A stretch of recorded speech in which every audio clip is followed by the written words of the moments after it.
Tears as she's charged with mowing down a police officer while driving drunk. I'm sorry. What are you sorry for? I'm sorry that I hit him and he's dead. Now look at this. It's the same woman just hours earlier as she live streams a podcast in which she appears to be drinking shots and washes it down with Snapple. She ends the podcast this way.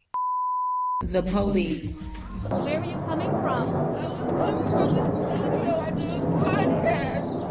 The dead officer Anastasio Sakos was directing traffic at an accident scene on the Long Island Expressway when Jessica Bouvet allegedly plowed into him at around 2 a.m. Cops say the woman with her front windshield shattered fled the scene, sending other cops diving out of her way. When they chased her down, they say she threw her car into reverse and rammed a police car before they could take her into custody.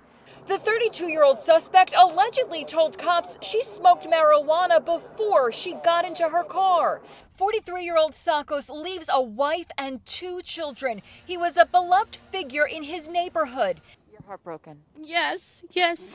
At his daily briefing, Mayor Bill de Blasio called for a moment of silence. It was heartbreaking. What do you want to say to the officer's family?